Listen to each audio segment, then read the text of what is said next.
नमस्कार, आपण पाहत आहात बहुजन हिताय न्यूज, जनसामान्यांचा बुलंद आवाज।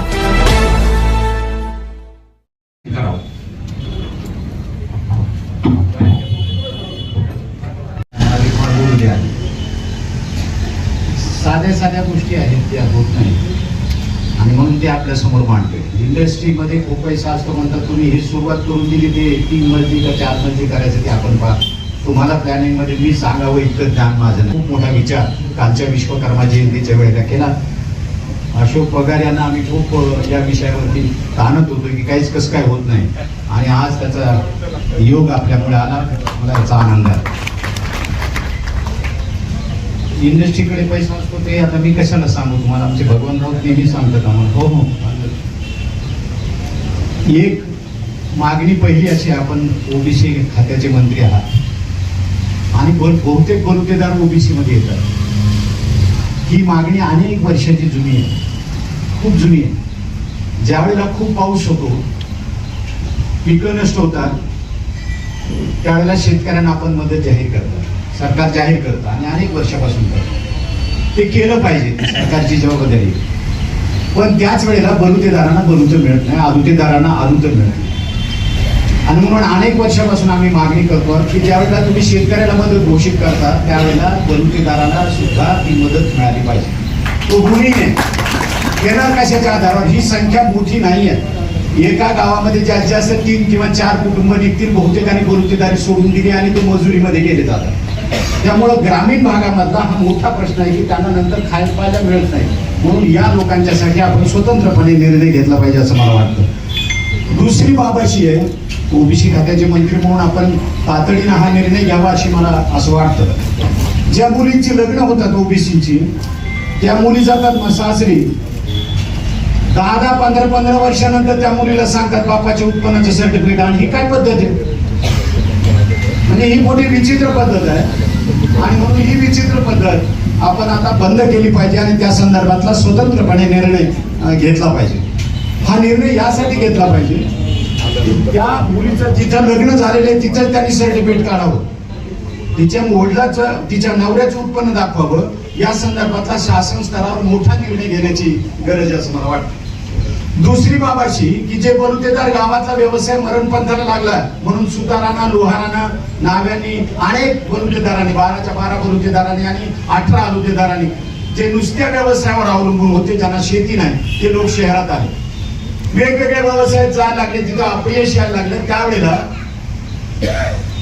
मग जे जमीन ते काम करायला लागले, मजुरी करायला लागले, कुठं गवण्याच्या हाताखाली काम करायला लागले। त्यांचं जो बौद्धिक कौशल्य आहे ते कौशल्यच आपण मारून टाकलं या समाजाने, महाराष्ट्राने। महाराष्ट्र प्रगती असं महाराष्ट्राचं मत आहे, बाहेरचे राज्य काय म्हणतात माहित नाही, पण आपण ही गोष्ट लक्षात घेतली पाहिजे की आपण या शहरी भागातल्या व्यवसायासाठी काय मदत करता येईल याच्यासाठीचा एक अभ्यास गट निर्माण करावा। तो मोठा नसावा, पण महाराष्ट्रात जाऊन कुठं काय व्यवसाय करता येतील याची विचार आपल्याला करता यावर मांडू द्या ना।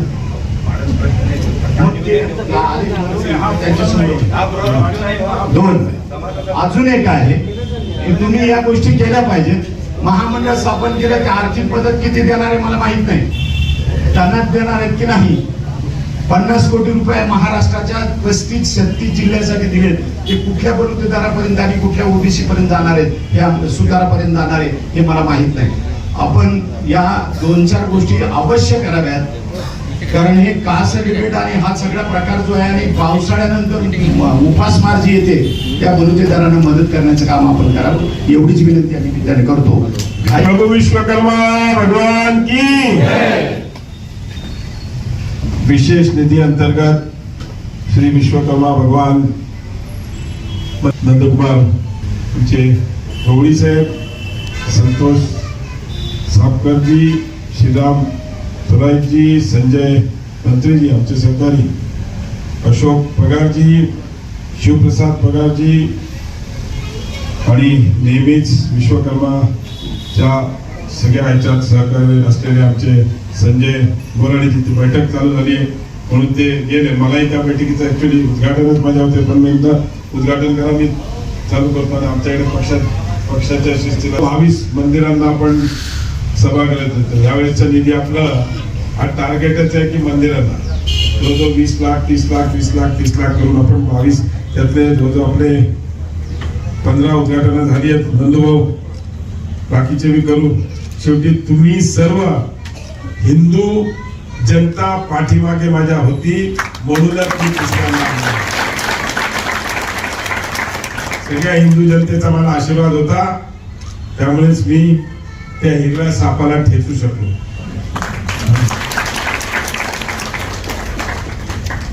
आणि हे मंदिर चांगलं व्हावं यासमोर सभागृह समाजाचे अनेक कार्यक्रम असतात.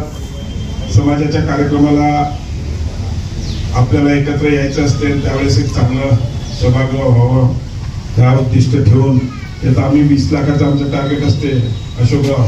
पण तुम्ही म्हणले नाही चांगलं मोठं बांधायचं म्हणलं 40 लाख अजून 10 लाख रुपये देऊ काळजी नका.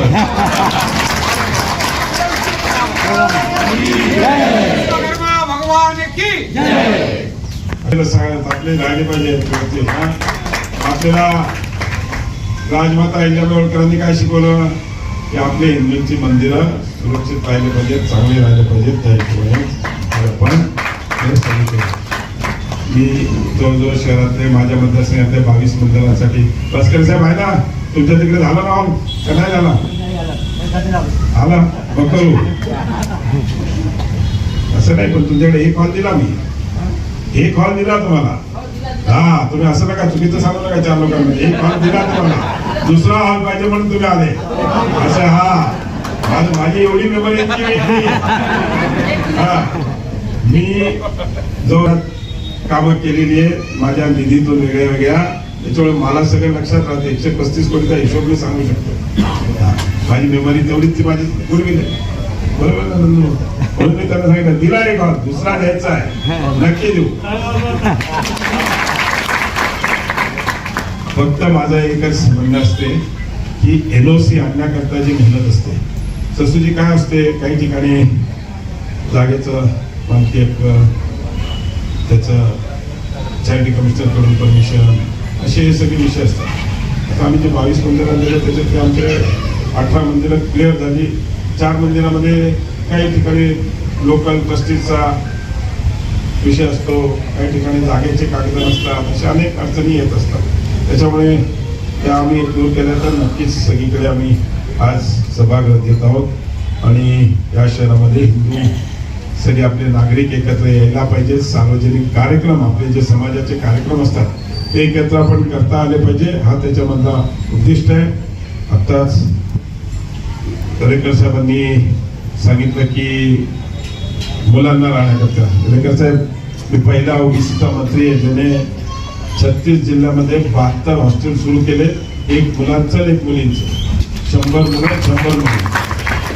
आणि आधार योजना आणि स्वयं योजना आणली त्या माध्यमातून 600 विद्यार्थ्यांना DBTच्या माध्यमातून डायरेक्ट आम्ही 4,500 रुपये देतो. त्या माध्यमातून तो कुठे जरी राहिला तर त्याला तो खर्चायला असा. आणि जे जिल्ह्याच्या ठिकाणी 5,700 असं माझं ओबीसीचं काम आहे. म्हणजे मला काय सांगावं लागत मी स्वतःहून स्वयंभूत काम करतो. तुम्ही जे सांगितलं ना ते सगळे ऑलरेडी मी इम्प्लिमेंट केलेले. माझ्यामध्ये थोडंसं तुम्ही आमच्या ओबीसीच्या पोर्टलवर गेला तुम्हाला या सगळ्या गोष्टी दिसतील आणि नाही दिसल्या तर मला सांगा नक्कीच आपण त्या इम्प्लिमेंट करायचा प्रयत्न करू. या ठिकाणी मी जास्त वेळ घेणार नाही. आमची संघटनेची एक बैठक आमचे केंद्रीय एक पदाधिकारी आले आणि मी खूप उशिरा गेलो तर माझा CR खराब आहे की बाय हा मंत्री हा कार्यक्रम पण मी थोडा उशिरा याच्याकरता करायला लावला की अगोदर सकाळी आमचे काही कार्यक्रम होते. पण या ठिकाणी नक्कीच आमचे अशोक पगारे जे आमचे जुने मित्र आहेत इलेक्शनला जर नंदूभाऊने त्यांना मित्र म्हणून उभं केलं होतं पण नंतर त्यांनी माझं ऐकलं तुमचं नाही नंदूभाऊवरती मला काय माहिती.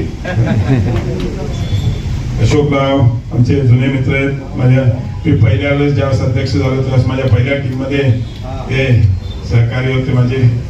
नंतर इकडे तिकडे गेले पण आम्ही त्यांच्या चिरंजीला पकडून घेतलं. बरोबर ना बरोबर की नाही.